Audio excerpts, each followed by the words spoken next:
Et bonsoir à toutes et à tous, bienvenue en ce lundi de Pentecôte, c'est Quelle Comédie, le magazine qui chaque semaine en direct à 19h depuis le secrétariat général du théâtre, Place Colette à Paris, jette un coup de projecteur sur ce qui fait l'actualité de cette belle maison. Alors ce soir, rencontre avec un homme en sursis, celui qui se croit le triomphateur des cœurs, Don Juan. À partir de samedi, le 25 mai, et jusqu'au 7 juillet, la dernière nuit de Don Juan, d'après Edmond Rostand, se donne au Studio Théâtre, juste de l'autre côté de la rue, sous la pyramide du Louvre. Pour parler de ce texte, rarement donné et pourtant passionnant, déconstruisant un mythe avec beaucoup d'audace, j'ai le plaisir d'être en compagnie de Marie Zestier. Bonsoir. Bonsoir. Vous signez l'adaptation, la mise en scène du spectacle. Vous êtes une ancienne académicienne de la maison. Aujourd'hui, vous avez fondé la compagnie Jordil. Vous êtes artiste associée depuis janvier 2021 au Théâtre Montansier de Versailles. Jordan Risgui, bonsoir. Bonsoir. Vous êtes pensionnaire de la Comédie Française depuis le 1er janvier. Et dans cette dernière nuit de Don Juan, vous êtes... Le diable. Le diable. Edith Proust, bonsoir. Bonsoir. Vous êtes également pensionnaire depuis le mois d'avril, c'est tout neuf. Vous jouez en ce moment dans Les Démons, Salle Richelieu, d'après Dostoïevski, un spectacle de Guy Cassirs. Et dans le spectacle qui nous occupe, vous êtes... L'ombre blanche. L'ombre blanche. Ouais. Alors, à tous les trois, avant de commencer de plonger à corps perdu dans ce sujet de Don Juan qui est magnifique, c'est vrai que je viens de l'évoquer rapidement, mais beaucoup de choses sont très récentes pour vous dans la maison. Et je trouvais que c'était sympathique aussi de vous entendre là-dessus. Pensionnaire depuis janvier, depuis avril, vous-même qui avez été académicienne, c'était en 2016, mais qui revenait pour la première fois, monter quelque chose au français. Voilà, je me demandais, tous les trois, comment vous ressentez un peu ce début ou ce retour dans cette maison. Qui commence? Très bonne question.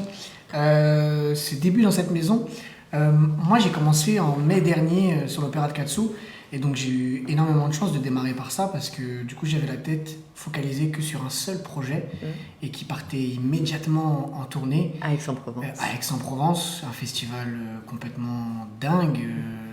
C'était assez fou, les conditions de travail et puis l'accueil aussi de la troupe et de tous les services, que ce soit l'administration ou le service technique, de toutes parts en fait, c'était vraiment un démarrage assez dingue et hyper lumineux.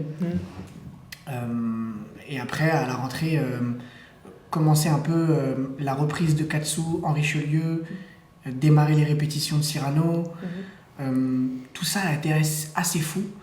Et de rentrer pensionnaire vraiment quelque peu après le démarrage de Cyrano, ça a été dingue. Je m'y attendais absolument pas comme ça en tout cas. Je me suis dit peut-être que ça va prendre plus de temps, j'en savais rien. Mais en tout cas ce démarrage est assez fou et j'ai vraiment énormément de chance sur les 3 premiers projets dans cette maison d'être tombé sur des équipes complètement dingue humainement et artistiquement, un accueil lumineux, gentil, bienveillant, finir cette année-là en tout cas de jeu, avec Maryse, Edith, Baptiste, Bakary et toute l'équipe technique et l'équipe du studio aussi, c'est un bonheur mais inimaginable. Je m'attendais pas à ce que ça soit aussi fou. Et ça n'a même pas démarré que je suis déjà surexcité de jouer avec toute cette équipe-là. Donc démarrage fou, je ne saurais pas comment le dire autrement. Démarrage fou et hyper reconnaissant de ce démarrage-là. Moi du coup c'est vraiment très très récent, ça va faire à peine un peu plus d'1 mois. Ouais. Et donc je pense que... En fait, on rentre tellement dans le travail tout de suite que c'est comme s'il n'y avait pas le temps de prendre de distance pour pouvoir réfléchir à ce qui se passe. C'est immédiat. C'est, tiens, prends le texte et puis tu vas sur scène et puis tu vas en Richelieu et puis tu vas au studio et puis tu joues à 14h et puis là à 23h30, puis la semaine prochaine ce sera 3 fois par semaine, la semaine prochaine ce sera 5 fois, la semaine prochaine tu joueras pas. Ouais. C'est tellement différent de tout ce que j'ai pu connaître jusqu'ici, parce que ça fait quand même plus de 10 ans que je travaille à l'extérieur. Ouais. Et en même temps, c'est fait avec un grand naturel parce qu'il y a aussi tout un accompagnement qui fait qu'on comprend pourquoi cette maison tient depuis 4 siècles comme elle tient. Ouais. C'est-à-dire que tout le monde est en train de s'accompagner dans le moindre détail, en fait. C'est ça que je trouve incroyable dans cette maison, c'est que... c'est quoi l'expression? Le diable se cache dans les détails. Ouais. Et vraiment, dans cette maison, je trouve ça... Et puis aussi, je suis très émue d'être dans une maison d'acteurs. Même si cette maison ne tient pas que sur les acteurs, loin de là. Mais quand même, il y a... C'est un des seuls endroits, je crois, où les acteurs sont vraiment acteurs d'un lieu. Et en possession d'un lieu aussi, avoir une loge, c'est incroyable. Ouais. Ça n'existe jamais d'avoir un endroit à soi pour un acteur. Ça, je trouve ça incroyable. Et puis, jusqu'à présent, j'ai été tellement bien accueillie, mais même beaucoup trop bien accueillie. Sur scène, c'est un peu trop la fête. Mais c'est fantastique, non? Je me dis que je vais apprendre énormément de choses. Et dans le travail, ça travaille vraiment. Ouais. Mais c'est vrai que... Et je parlais hier avec quelqu'un qui est dans cette maison depuis 25 ans, donc qui connaît bien la maison, et qui me disait tu comprendras dans un an ce qui t'arrive. Et donc j'attends. Je me dis, ah tiens, où est-ce que j'en serai dans un an? Ouais, de ce tourbillon, de passer à un moment comme ça qu'on sent assez extraordinaire, très lumineux, comme vous disiez, à peut-être quelque chose qui s'est peut-être un peu davantage posé. En même temps, quand on voit les comédiens et comédiennes d'ici se poser, ça me semble quand même pas si facile. J'ai un peu l'impression qu'il y a toujours du nouveau, toujours de la création, toujours des prises de rôle, toujours l'alternance. Vous allez être confrontée très vite à jouer et à 18 heures. Ça, je suis tellement contente. C'est quelque chose que je trouve incroyable. La dernière fois, j'ai joué à 14h les démons et ensuite j'ai couru pour pouvoir arriver pile poil pour mon entrée, qui est quand même au milieu du spectacle dans la dernière nuit de Don Juan. Et en fait, je me sentais chaude. Et je pense que c'est la première fois que... Chaude dans le sens échauffée. Mais c'est la première fois, d'ailleurs, que la scène me paraissait aussi limpide. Et je me suis dit, ça va être assez... intéressant, en un mois, ce qui va travailler pendant un mois. Non, j'adore cette idée. Et vous, Maryse, alors? C'est autre chose ou c'est côté mise en scène? Je suis contente que vous ayez parlé de vos expériences parce que avant l'académie, pour moi, la saison 2016-2017, mes premiers pas dans cette maison étaient en tant qu'assistante stagiaire pour Alain Françon sur la création de La Mère d'Édouard Bond, qui est monté en Richelieu la saison précédente, donc 2015-2016. Et en fait, j'étais à l'ENSAT. J'étais en 3e année à l'ENSAT et on devait faire un stage extérieur avec un metteur en scène, enfin extérieur de l'école. Et on m'avait dit, tu fais ta liste au Père Noël, tu mets sur une liste tous les gens avec qui tu aimerais bosser. Et j'avais mis bien sûr Alain Françon, entre autres, et puis j'avais mis la Comédie Française. Et du coup, mon directeur de département à l'ENSAT m'a dit, pourquoi tu as mis un lieu? Je comprends pas. Et j'ai dit, au-delà de travailler avec un metteur ou une metteuse en scène pour apprendre de sa façon de faire, je serais vraiment curieuse d'aller voir comment ça se passe dans un théâtre qui a une troupe et dont les acteurs se connaissent, ont des habitudes ensemble et du coup d'un projet à l'autre se retrouvent sur des partitions différentes. J'étais vraiment curieuse de ça depuis longtemps et on m'avait dit en fait tu peux t'asseoir dessus parce qu'il y a des assistants maison à Richelieu donc ils prennent pas de stagiaires. Et en fait, j'ai eu de la chance par les relations avec mon école que mon directeur de département de l'époque me mette en contact avec Alain Françon qui a accepté que j'assiste en tant que stagiaire à la création de La Mère d'Édouard Bond. Et donc, depuis qu'on répète là la dernière nuit de Don Juan, je pense très souvent à Alain Françon et puis au travail qu'on a fait ici. C'est des dramaturgies très différentes et j'ai des envies et des aspirations qui s'écartent bien sûr de son travail, mais j'ai appris énormément à son contact sur la dramaturgie, sur la précision, sur le sens, le texte, la pensée d'un auteur, en fait, qu'est-ce qu'on essaie de restituer. Et du coup, voilà, c'est assez agréable de revenir dans cette maison. J'ai l'impression que peut-être les lieux, et c'est peut-être ça qui a pour moi de plus magique la Comédie Française, contiennent en eux-mêmes leur histoire, ce qu'on y laisse, ce que les gens font, leurs rêves, leurs désillusions, leur transpiration, leur réussite.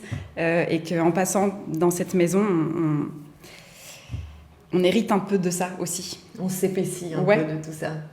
Est-ce que tout ça participe au choix que vous avez fait, évidemment avec Éric Ruff, mais de monter cette dernière nuit de Don Juan? Parce que quand vous dites qu'il y a quelque chose comme ça de très intime, aussi d'intime avec la maison, j'ai pu lire que pour vous, l'auteur était fondateur. Oui. Donc c'est l'idée d'arriver pour la première fois auteur d'un projet avec quelque chose qu'on a au plus profond de soi.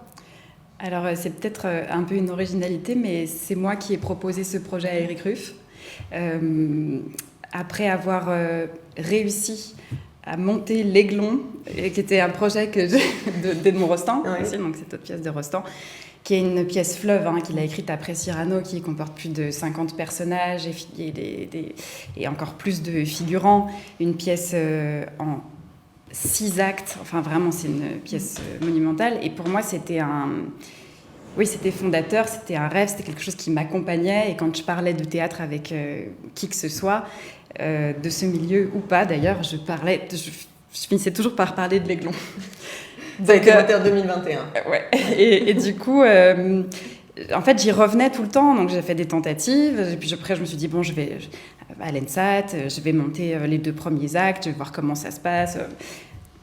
Et en fait, cette œuvre m'a toujours accompagnée. Et j'ai été souvent confrontée à des gens qui me disaient, des programmateurs ou directeurs, directrices de théâtre, qui me disaient, mais enfin, quelle idée, vous êtes jeune, vous êtes une femme, pourquoi l'Aiglon, pourquoi Rostand, c'est complètement ringard, encore à la limite Cyrano, d'accord, parce que c'est un succès populaire exceptionnel, mais enfin, et puis cette histoire, le fils de Napoléon, cette espèce de Roland bonapartiste, et moi je me disais, mais enfin, c'est fou, vous n'avez pas lu, ça ne parle pas du tout de ça, c'est une œuvre magnifique qui parle d'un enfant malade et prisonnier, qui est plein de rêves et qui va mourir à 21 ans sans avoir réussi à accomplir ses rêves, écrasé par le poids de ses ambitions aussi et de son exigence. Et voilà, du coup, c'est une œuvre qui m'a tout le temps accompagnée longtemps. Et quand j'ai réussi à le faire, en plus après le Covid, enfin bon, c'était un truc un peu dingue, quoi. J'ai monté cette pièce avec ma compagnie, une troupe de 13 acteurs et actrices de différentes générations. Et on était une vingtaine dans cette équipe, avec l'équipe technique. Il y avait une forme d'accomplissement un peu dingue, parce que comme c'était sur le papier un projet impossible, infaisable, je me suis dit, mais qu'est-ce que je vais faire après? Donc au début, je me suis dit, bon, j'ai réalisé mon rêve, attends, je vais faire autre chose. Enfin, je sais pas, j'ai même pensé arrêter de théâtre, quoi, faire autre chose. Je me suis vraiment questionnée. Ouais. Et puis, après, tout ça s'est un peu déposé. J'ai regardé la captation de l'Aiglon. J'ai pris un peu du recul sur ce qu'on avait fait. Et je me suis dit, ouais, bon, tu l'as fait, ok, mais c'était bien, mais c'était pas parfait. Ouais. En fait, c'est un travail. On n'a jamais fini. Il y a plein de choses qui t'attendent, des découvertes. Creuser, ouais. Et puis, en regardant la captation, je me disais, ouais, ça, peut-être si je le referais, je changerais ça, je ferais ça autrement.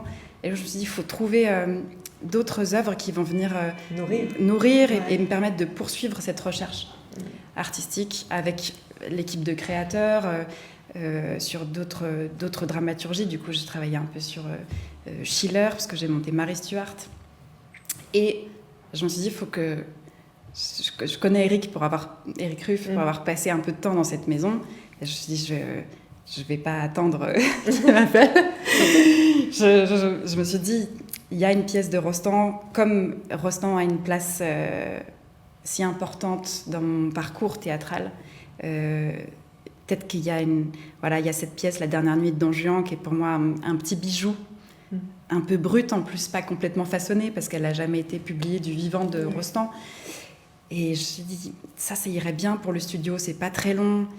C'est étonnant, c'est une langue, une dramaturgie que du coup j'aime beaucoup, et je vais proposer ça en même temps que j'étais pas très sûre de moi, parce que je vais proposer avant de faire l'adaptation, Et quand j'ai eu entre le moment où j'ai demandé le rendez-vous et le moment où je me suis retrouvée dans le bureau d'Éric, je me suis déconfiée. Je me suis dit non mais en fait c'est pas assez bien, c'est nul, je vais jamais réussir à adapter.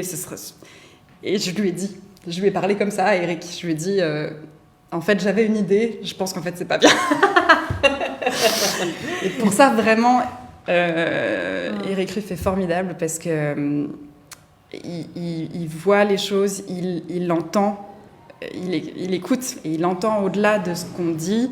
Il est attentif, il est venu voir mon travail, il est venu voir des spectacles. Le premier, j'ai monté Chaise d'Edouard Bond au Théâtre de l'Opprimé en 2018. Il était venu voir ce travail-là aussi, il est venu voir Marie Stuart. Donc, en quittant son bureau, il m'a dit « Mais réfléchis quand même pour l'histoire de... Relis La dernière nuit de Don Juan. » Parce que peut-être, tu la relis et tu m'écris, tu me dis. Je suis rentrée chez moi, c'était les vacances d'été.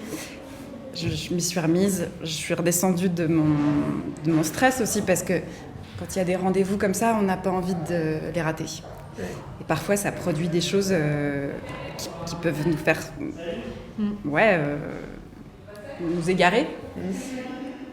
Et oui, Éric Ruff a été super là-dessus. J'ai relu la pièce et je me suis dit, en fait, si je bosse là-dessus, ça, je peux faire comme ça. Ok, je vois ça. Et j'ai écrit un mail, j'avais posé tout ça dans mon esprit. Et à la rentrée, j'avais rendez-vous avec Éric, qui est son directeur de production, Bertrand Schaff. Et ça y est, c'était parti. C'était parti. Ouais. Et nous voilà à quelques jours de la première. Donc encore au travail, au studio, encore en répétition, évidemment, à resserrer les choses, etc. Mais voilà, j'ai eu la chance de pouvoir venir hier. Et c'est vrai que c'est un superbe texte quand je disais qu'il y avait aussi cette puissance, cette audace. On connaît Don Juan, mais on connaît un certain Don Juan. Ici, c'est un Don Juan plus sombre, peut-être terriblement humain. En tout cas, voilà, qu'on rencontre. Un petit mot avec Jordan, quand même, vous qui sortez de Cyrano. Maryse parle de la langue de Rostand, ce ne sont pas du tout les mêmes époques. Mais comment vous pourriez la qualifier, cette langue, et quel plaisir, ou en tout cas, voilà, quel contact vous avez eu à la retrouver dans cet ouvrage qui est donc en effet publié de façon posthume, qui était assez fragmentaire encore Personnellement,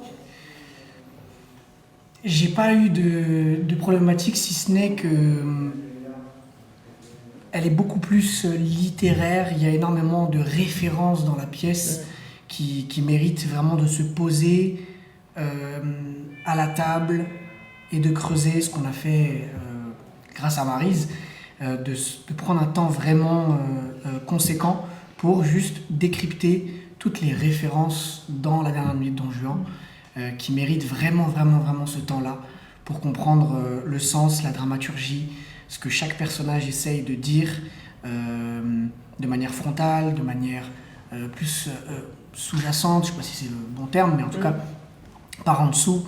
Ce que j'aime beaucoup avec Rostand, c'est que c'est de l'alexandrin, mais il y a énormément d'humour, il y a énormément de dérision, d'autodérision par moments sur certains personnages, et j'aime beaucoup ça. Il ne se prend pas trop au sérieux.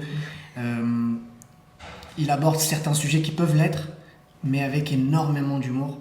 Et donc c'est aussi pour ça que ça a été assez fluide dans la rencontre avec Maryse, parce que justement ça a été hyper fluide avec Emmanuel Domas. Metteur en scène donc de Cyrano. Qui lui aussi a ce don et cette approche du texte hyper intelligente, cultivée, travailleuse. Mais au plateau, c'est de l'amusement. Et il y a un travail auparavant qui est à la table. Scrupuleux, l'intertextualité, etc. C'est ça, voilà. Ouais. Mais du coup, ça a été vraiment deux pièces différentes, dans l'approche en tout cas. Très intuitives pour Cyrano, j'ai trouvé. Moins pour La dernière nuit de Don Juan. Mais grâce à ce travail-là à la table, maintenant, c'est pareil que pour Cyrano. J'y vois vraiment une forme de récréation et encore plus avec cette équipe qui... je fais que de le répéter, hein, tous les jours, droit dans les yeux, mais encore plus avec cette équipe, c'est vraiment une récréation au plateau, et donc j'ai hâte de faire plein de filages pour enlever et creuser et trier toutes les choses qui ont besoin d'être triées et nettoyées et précisées. Mais j'ai trop hâte qu'on démarre aussi parce que le public et puis nous, en fait, c'est une équipe de grands enfants. Et pour tout le monde, je parle à la lumière, au son, que ce soit pour les marionnettes, les costumes, la metteuse en scène, les acteurs, actrices. Mais on n'est que des grands enfants et c'est un régal. C'est un régal. Il faut dire aussi, c'est hyper intéressant de te voir, parce que moi je suis allée voir Cyrano, bien sûr, pour aussi découvrir Jordan. Et je trouvais ça super que tu aies déjà cette approche. Mais c'est vrai que même si c'est la même langue, bon déjà, c'est peut-être un peu plus compliqué La Dernière Nuit, parce que c'est pas complètement des personnages, il y a un peu des mythes aussi. Mais tu as une partition qui est très différente, parce que dans Cyrano, tu joues plein de personnages, tu changes beaucoup, et là, tu joues un personnage du début à la fin, tu es tout le temps au plateau, quand tu rentres, tu t'en sors pas avant la fin, quasiment. Et ouais, ça, du coup, ça change aussi un peu le rapport à la langue. Totalement. Et vous, Edith, est-ce que vous aviez un rapport à Rostand en ayant joué, ou un rapport de lectrice et de spectatrice ? Alors non, j'ai jamais joué de Rostand. Et même très peu de vers, en fait. J'étais plus dans le théâtre contemporain. Et Rostand, en tant que spectatrice, non plus. Donc en fait, j'étais très loin de Rostand. Ouais.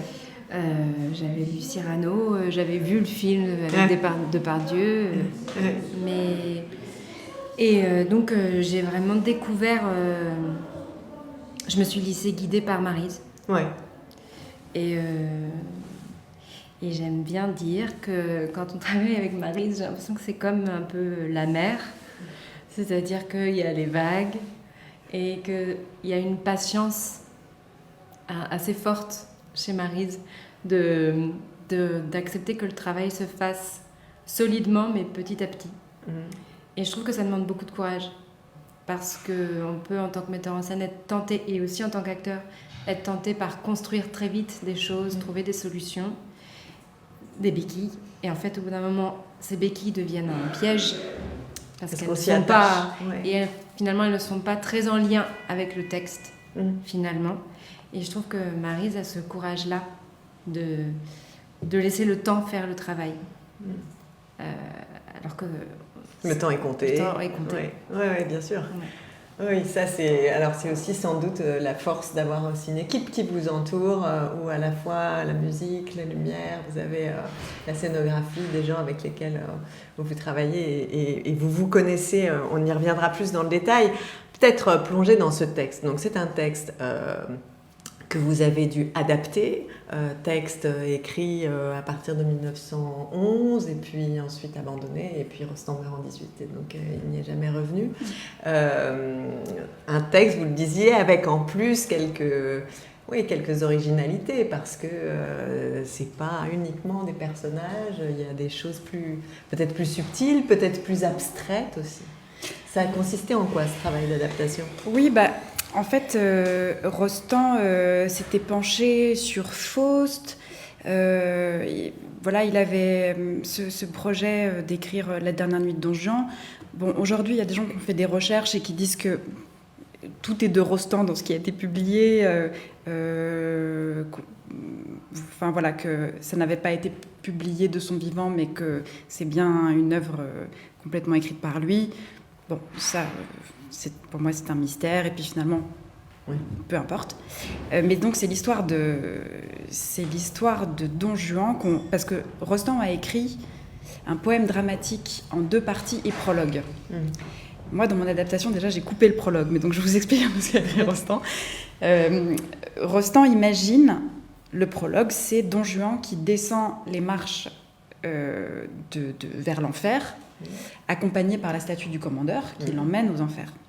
Là, la griffe du diable lui attrape le bas du manteau Et Don Juan négocie avec le diable 10 années de sursis en disant « Finalement, je suis ton meilleur représentant sur Terre.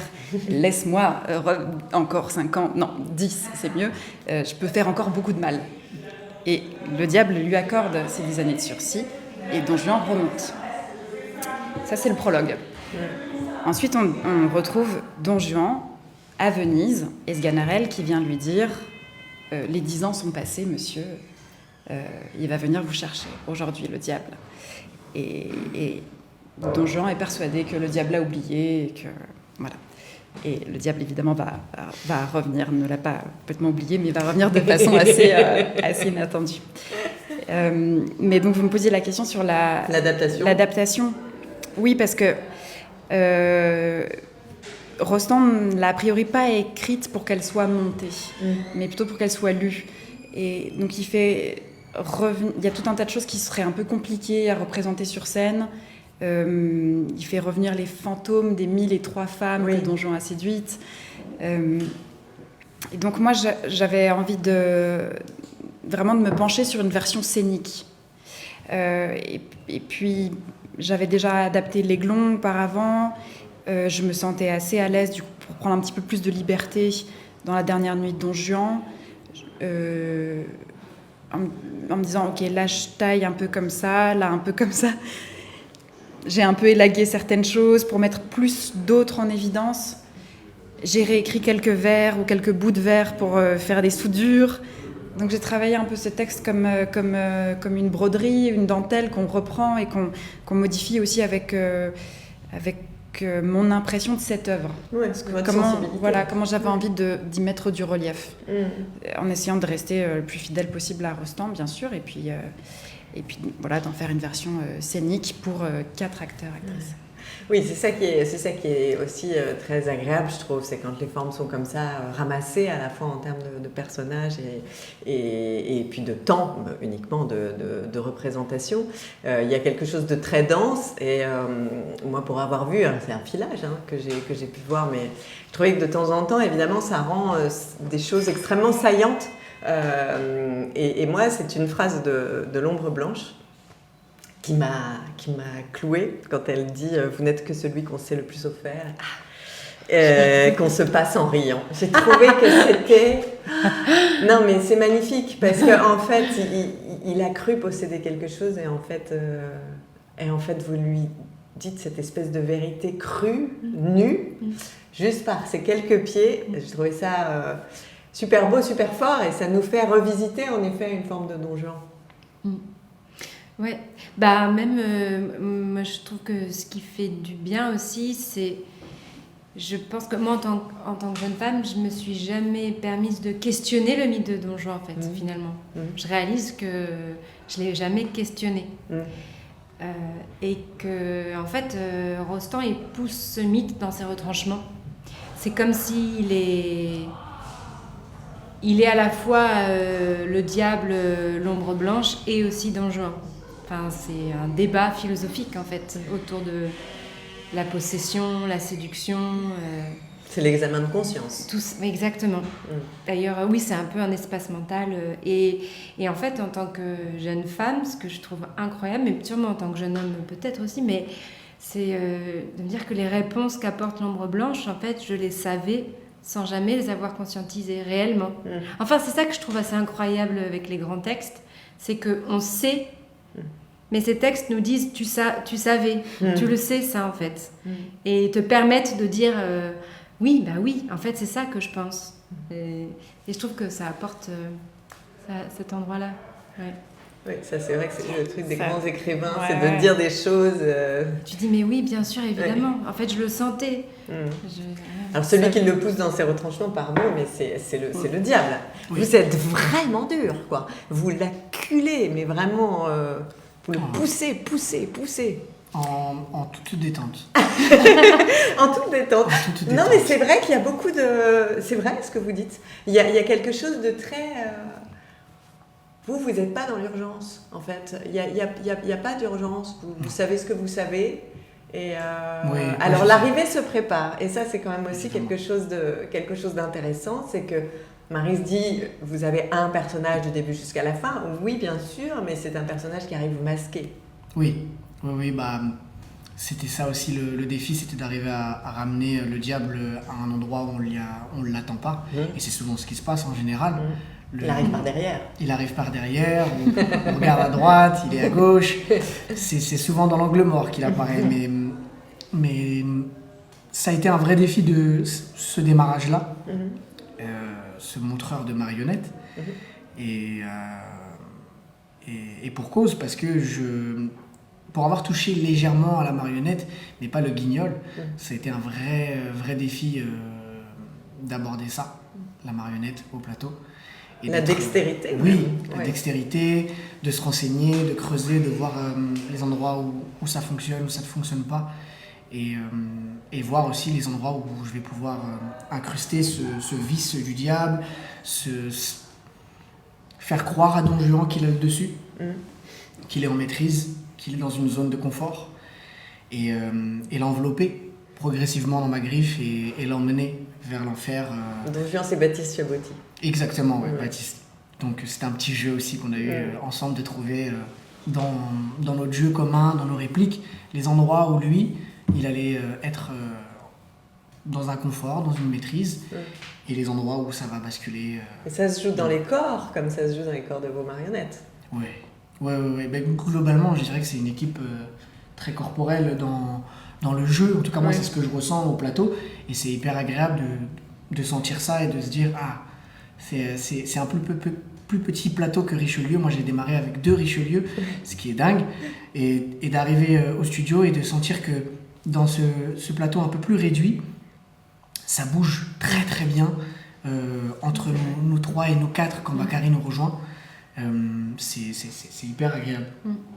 Voilà. Et cette proximité-là, c'est aussi ce Castelet. D'abord, peut-être vous pourrez nous raconter, parce que moi j'ai appris que Rostand aimait vraiment les marionnettes et que c'était vraiment une histoire personnelle. Mais quand vous parlez de la taille de la scène, mais il y a aussi la taille évidemment de la scène du Castelet, et puis il y a la proximité avec le public. Mais il y a ce théâtre dans le théâtre, et d'une certaine façon, c'est à la fois une mise en abîme, en même temps c'est beaucoup de paradoxes, en même temps c'est l'heure de vérité. Tout ça est un peu confronté, donc ça donne cette urgence quand même à ce texte qui en effet n'est pas long, mais qui est très, très dense. Oui, on commence par quasiment, par un spectacle de marionnettes, on va finir d'une certaine manière avec aussi. Et à chaque fois qu'il y a des éléments de la théâtralité qui sont convoqués au plateau, mise en abîme, du théâtre dans le théâtre, comme ça, là, du théâtre de marionnettes dans le théâtre, c'est toujours l'occasion d'une rencontre avec la vérité. Et c'est un peu ça, parce que le spectacle de marionnettes auquel va assister Don Juan, c'est sa vie. c'est le Burlador. Burlador de Séville, c'est Tirso de Molina. Tirso de Molina. Ça fait partie de l'intertextualité que vous avez travaillé. Oui, exactement. Mais ça, c'est vraiment le côté un peu basique du Burlador. Il y a eu vraiment... Il y a eu plus fin. Il y a eu beaucoup plus fin. Oui, il y a eu beaucoup plus fin.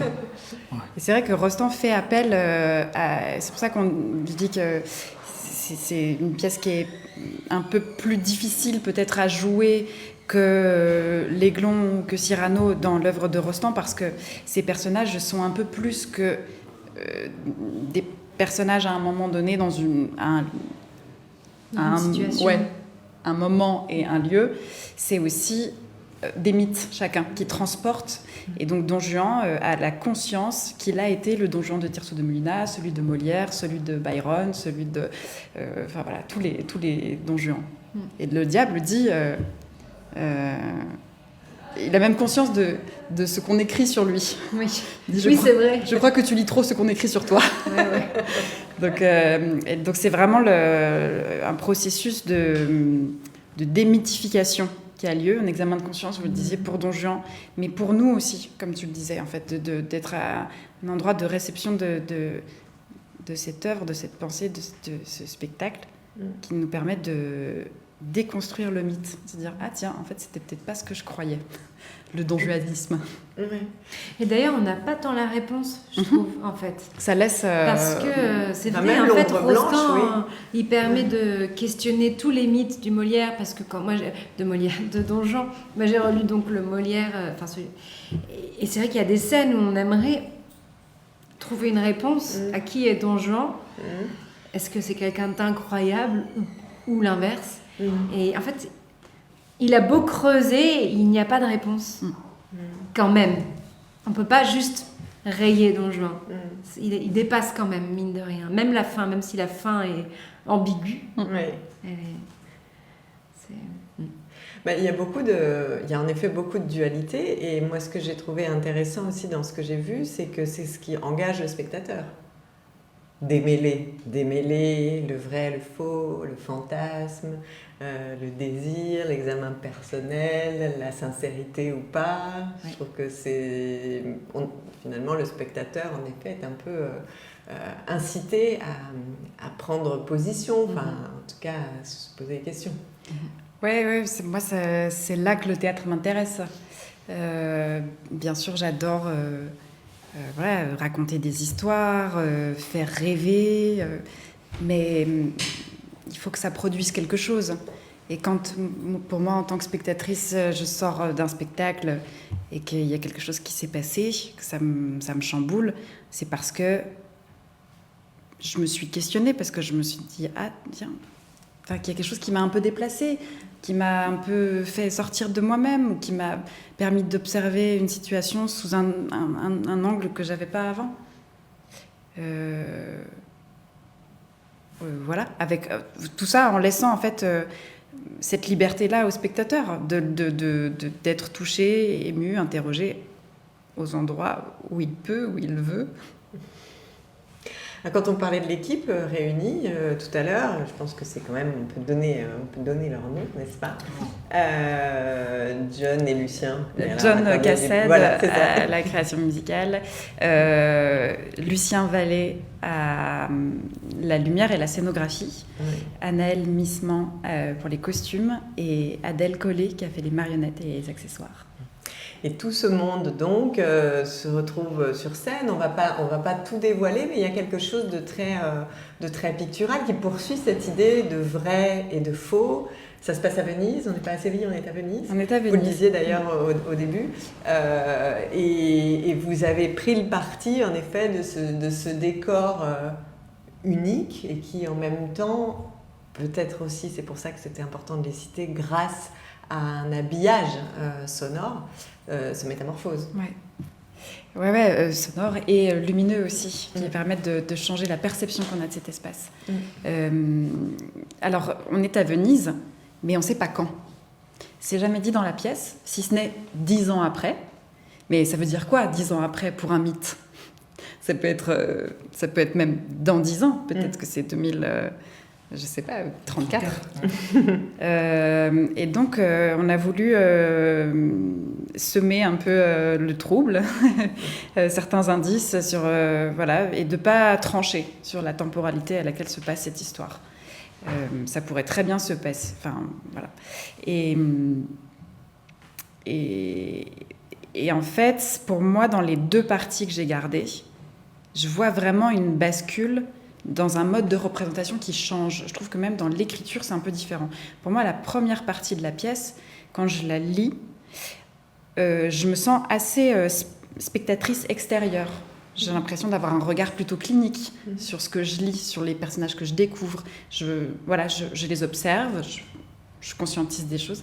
Et dans la deuxième partie, j'ai vraiment l'impression que mon regard n'est pas le même sur ce qui se passe, sur la situation. Est-ce que l'écriture elle-même est plus poétique, plus différente? Oui, je pense que oui. Je pense qu'elle est plus rhétorique. En fait, il y a beaucoup moins d'accessoires. Il n'y a pas le théâtre de marionnettes, il n'y a plus de tour de magie, il y a plus de... En fait, c'est juste des questions et des gens qui se répondent. On convoque l'ombre blanche justement dans cette deuxième partie. toutes les 1003 les femmes 1003 sont représentées femmes. par vous. C'est C'est pas mal. C'est beaucoup de travail. On va voir. Mais Rostand singularise déjà dans les 1003 ombres une ombre qu'il appelle blanche. Et donc moi j'ai décidé de ne garder que celle-là qui va parler pour toutes. Mais donc dans cette deuxième partie, j'ai l'impression qu'on est beaucoup plus à travers les yeux de Don Juan. Et qu'on a comme basculé dans sa subjectivité, dans son examen de conscience. Sa torpeur. Oui, son cauchemar presque. Ou alors au moment où il comprend qu'en fait il va mourir, puisque c'est sa dernière nuit et que le diable vient le chercher, peut-être que voilà, il y a cette chose-là qui s'enclenche et qui va le submerger. J'ai l'impression que dans la deuxième partie, on n'est pas ailleurs, mais on regarde d'ailleurs. Ah oui, c'est quand même tragique. Vous le poussez, et jusqu'à ce que tous les deux, d'ailleurs, vous poussez, parce que vous, à partir du moment où vous arrivez aussi, évidemment, jusqu'à ce qu'il... Moi, j'ai l'impression qu'il réalise qu'il a tout raté. Il s'imaginait un enfer précis, et ce ne sera pas du tout ce à quoi il s'attendait. Oui. Et c'est là où moi j'essaye de l'amener progressivement. Il est tellement certain d'être sur ses appuis, sur ses deux pieds, que mon boulot en tant que diable, c'est de progressivement vraiment couper chaque tendon, mais doucement. Pas prendre vraiment la hache et découper hop les jambes et il tombe par terre et je peux l'emmener. C'est vraiment de dire, ah d'accord, on va prendre le temps, toi et moi, d'y aller. Et ce à quoi tu t'attends, c'est pas du tout ce Est-ce que c'est jubilatoire ? Pas jubilatoire. En tout cas, en tant qu'acteur, oui. Parce que c'est pas du tout mon rapport que j'ai avec les humains que je rencontre. C'est pas du tout mon mode de fonctionnement. Le avec calcul. En tout cas, moi, je me reconnais pas dans ça, mais du coup, c'est jouissif pour un acteur, je trouve, d'aller vers des zones qui nous challenge et on n'a pas l'habitude d'aller et d'explorer des personnages qui ont une approche de l'autre autre que la nôtre. Voilà. Mais ça a été des grosses discussions dans le travail du texte, de savoir comment on aborde tel moment. Là, on se comment regarde. être juste. Oui, voilà. Comment être juste, comment, avec l'ombre blanche, on peut faire symbiose. Est-ce que c'est un outil du diable? Est-ce que d'un coup, c'est le diable dédoublé? Est-ce que c'est on a deux têtes? Rien n'est noir et blanc. Hein. L'ombre blanche, c'est complexe.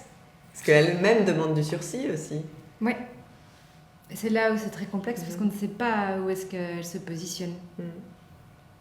Mais comme le diable.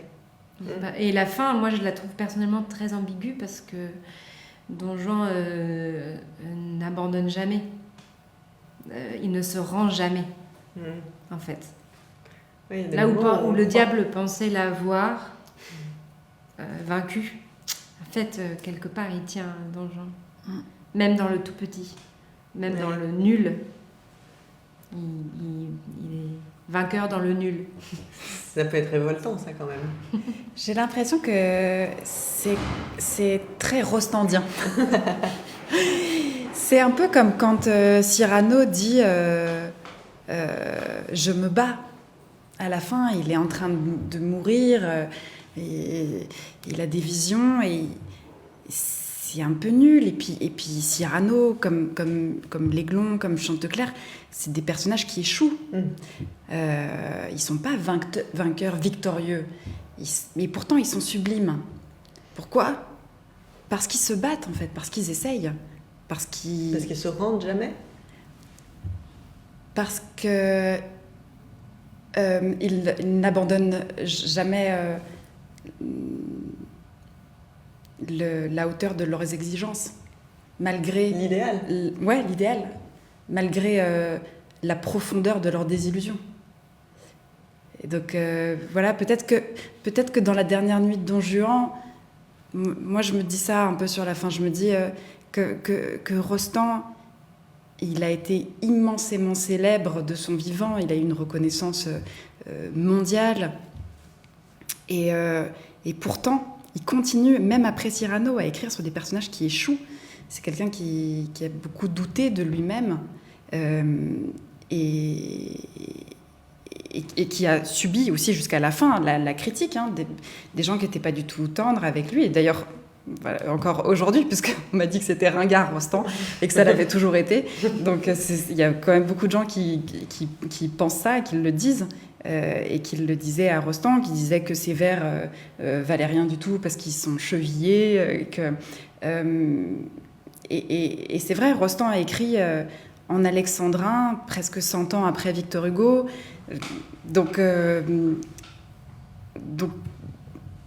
Mais il ramène quelque chose de nouveau, je crois, quand même, à la poésie dans le théâtre à cette époque-là, en décidant d'écrire en vers. Des poèmes dramatiques. Ouais. Et du coup, peut-être que dans La dernière nuit de Don Juan, ce qu'il nous dit, c'est que le plus important est d'occuper la place qui est la sienne dans ce monde. Et que, sans doute, lui-même, je fais souvent, on en parle beaucoup, on fait une comparaison entre son Don Juan et Rostand, parce que je pense qu'il y a beaucoup de lui dans tous ces personnages. Oui, c'est ça. Vous diriez qu'il y a une forme aussi de tour d'horizon de sa propre vie. Il ne savait pas que ce serait une œuvre testamentaire, mais finalement, il y a une forme de portrait en creux. Oui, et de ses propres vanités, mais je crois que c'est ce que fait Rostand avec la plupart de ses personnages dans toutes ses pièces. C'est un auteur qui, on se disait ça tout à l'heure, qui, beaucoup plus que d'autres auteurs ou autrices, explorent les habitudes de leurs contemporains, de la société, comme Tchekhov, comme Delphine Girardin, que je suis en train de dire, qui est une autrice du 19e, formidable, mais plein d'auteurs, autrices. Feydeau, par exemple, un contemporain de Rostand, qui est un très grand observateur de ses contemporains et de sa société. Rostand, lui, je crois qu'il va vraiment chercher dans les tréfonds de son âme. Et il y a quelque chose d'universel, finalement, à ça, parce que c'est très humain. Et puis c'est une manière aussi de chercher dans les tréfonds de son âme, mais de chercher la noblesse dans les tréfonds de son âme, qui sans doute se cache quand même quelque part, non ? Il y en a un peu de la noblesse dans chacun des personnages. Une noblesse d'âme, en tout cas. Oui, certainement. De cœur, parce que finalement, il cherche la vérité. Don Juan n'arrête pas de dire à l'ombre blanche, de lui rétorquer « tu mens, c'est faux, vous mentez » ou au diable. C'est parce qu'en fait,